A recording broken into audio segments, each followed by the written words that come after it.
Assalamualaikum warahmatullahi wabarakatuh. Salam sejahtera bagi kita semua. Salam Om Swastiastu, Namo Buddhaya, salam kebajikan. Perkenalkan, kami dari kelompok 5, mahasiswa-mahasiswi aktif Sekolah Tinggi Ilmu Administrasi Amuntai, semester 7 reguler. Video ini kami buat untuk memenuhi tugas mata kuliah Ekonomi Politik dosen pengampu Bapak Fahri SOS MAP. So, untuk lebih lanjutnya, tak kenal maka tak sayang maka tak tahu. Yuk kita perkenalan dulu dengan teman-teman dari kelompok 5. Let's go!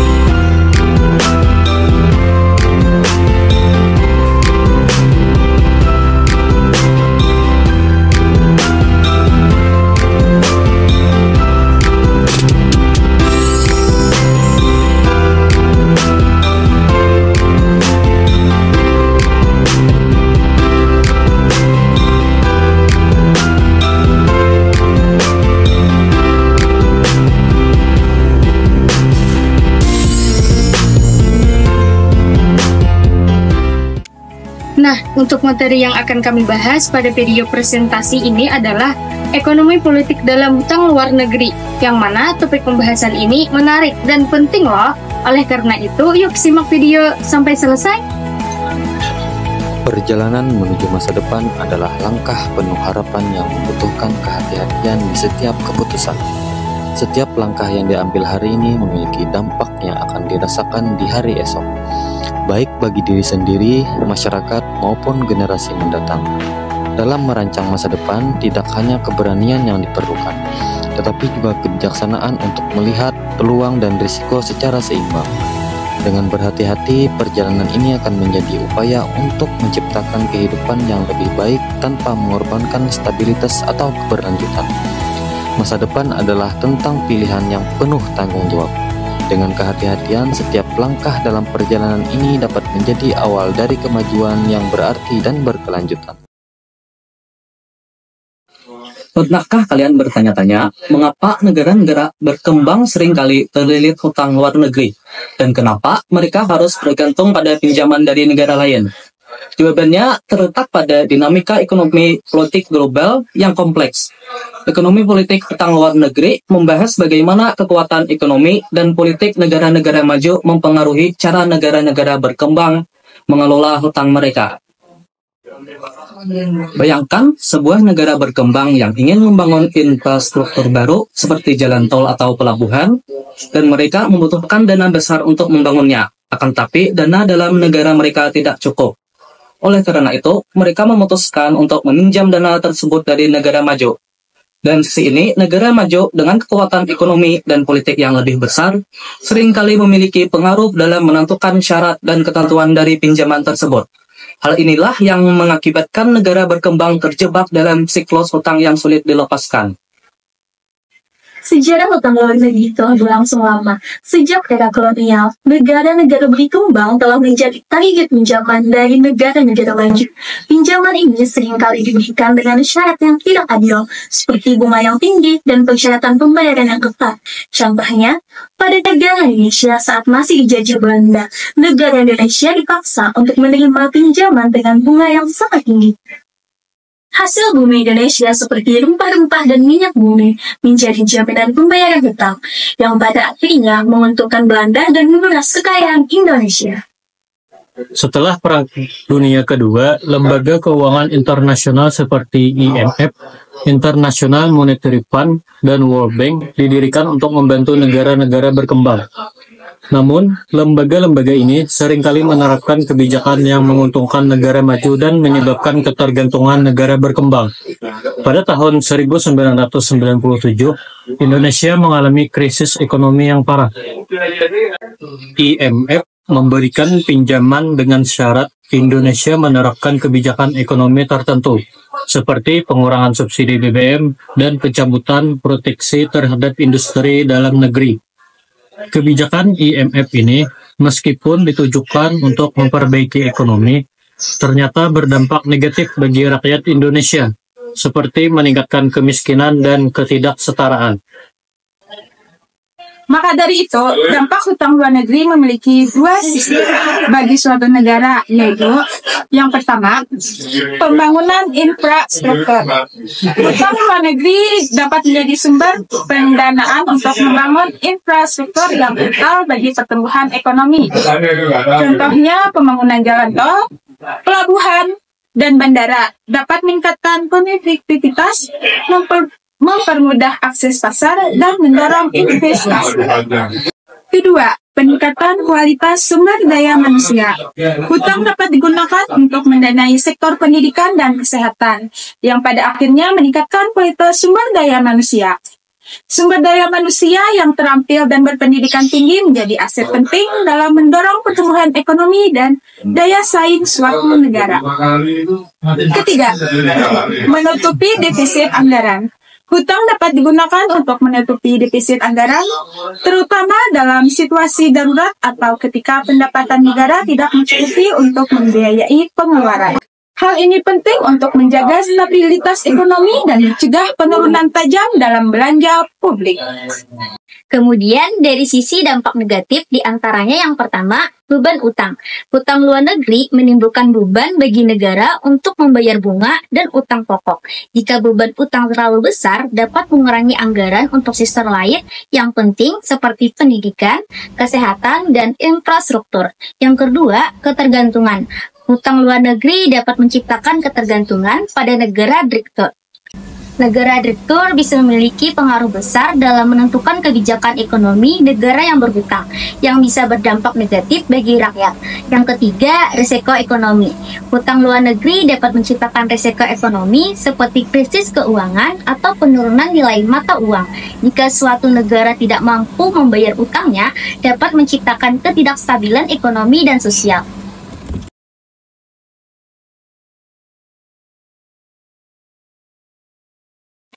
Pak Udin. Oh iya Pak Ahmad, ada apa? Pak Udin sibuk nggak? Enggak Pak. Ada yang saya ingin bicarakan, boleh ke dalam dulu nggak? Boleh Pak. Ya, silakan Pak. Ya.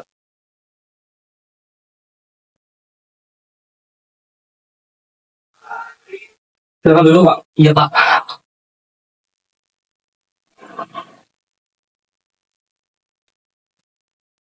Lama nggak ketemu nih, gimana kabarnya Pak Udin? Alhamdulillah saya baik-baik saja Pak. Kalau kabar Bapak sendiri bagaimana Pak? Alhamdulillah baik-baik saja. Jadi gini Pak, yang saya ingin bicarakan ini adalah perihal tentang pembangunan jalan tol penghubung antar kota.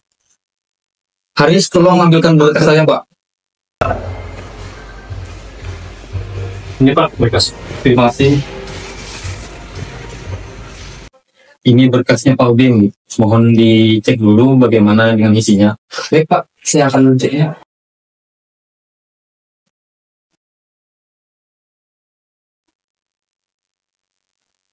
Tapi Pak, pada bagian keuangan ini, menurut saya pembangunan ini sangat membutuhkan anggaran yang cukup banyak. Padahal anggaran kita pada saat ini sangat terbatas. Menurut Bapak bagaimana ya? Terkait dengan anggaran, sebenarnya saya ada solusi Pak. Solusinya apa ya Pak? Solusinya dengan cara peminjaman utang luar negeri dengan negara Singapura. Untuk mekanisme peminjamannya bagaimana ya Pak? Untuk mekanisme peminjamannya, nanti saya koordinasikan dengan pemerintah pusat, karena ini pemerintah pusat yang bisa melakukan peminjaman utang luar negeri. Bagaimana Pak? Apakah saya mengerti? Oh, bisa dimengerti Pak. Ya, itu aja sih yang ingin saya bicarakan. Terima kasih atas waktunya Pak Udin. Sama-sama Pak. Silakan. Seperti yang kita lihat pada adegan tersebut bahwa hutang luar negeri bisa menjadi modal membangun infrastruktur yang lebih baik di desa, membuka peluang baru dan meningkatkan kesejahteraan masyarakat. Jalan mulus, jembatan kokoh, akses pendidikan dan kesehatan yang lebih mudah, semua itu bisa terwujud berkat bantuan hutang luar negeri.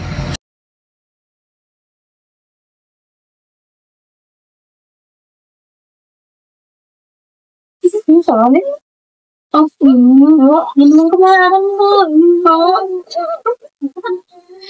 bisa biasanya ini ya. Tuh ada Ibu Nida sama Ibu Nida. Hai.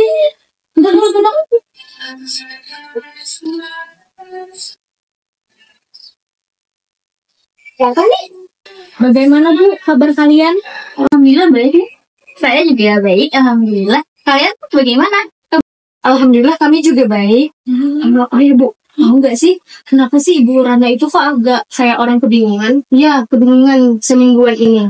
Boleh nggak nih Bu kita ceritain? Kayaknya boleh aja sih. Cerita aja ya.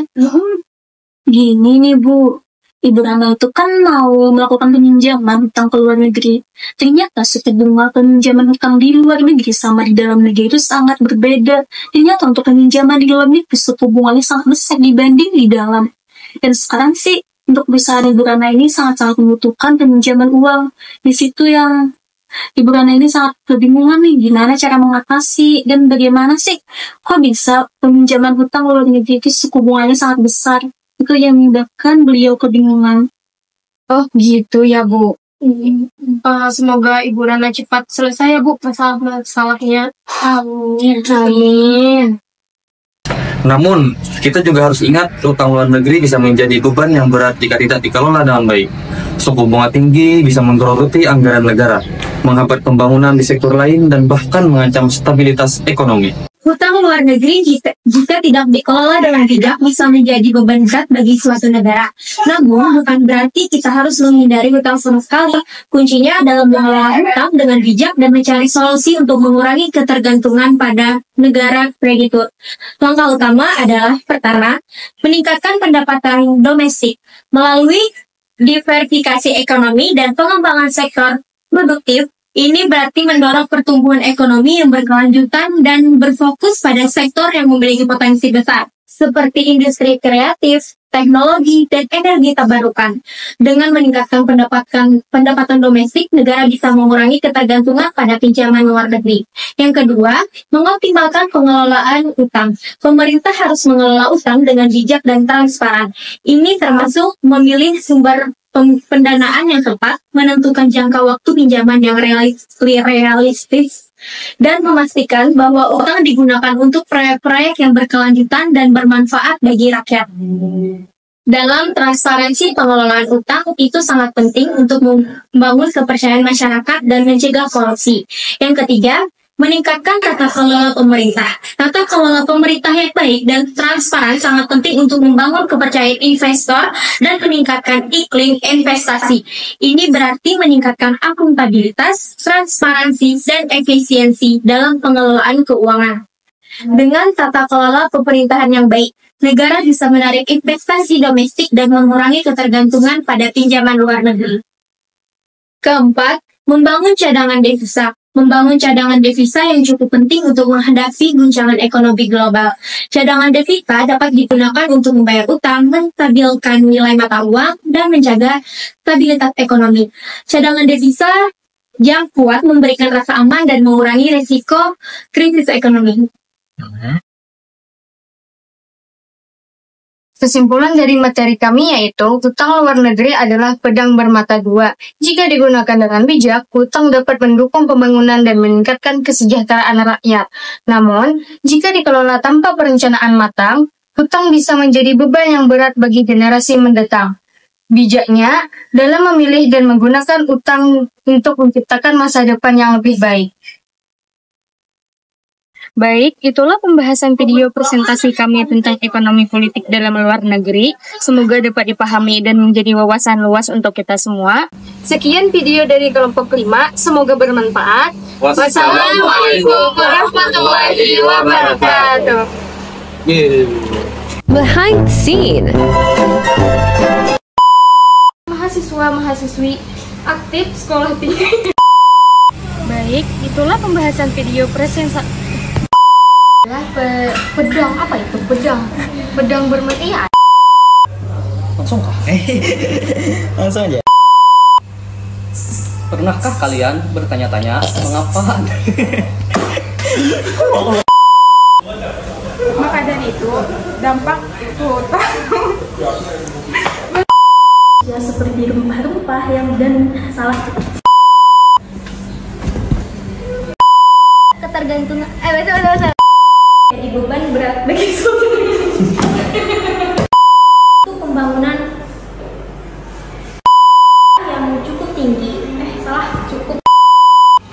Alhamdulillah kami juga baik.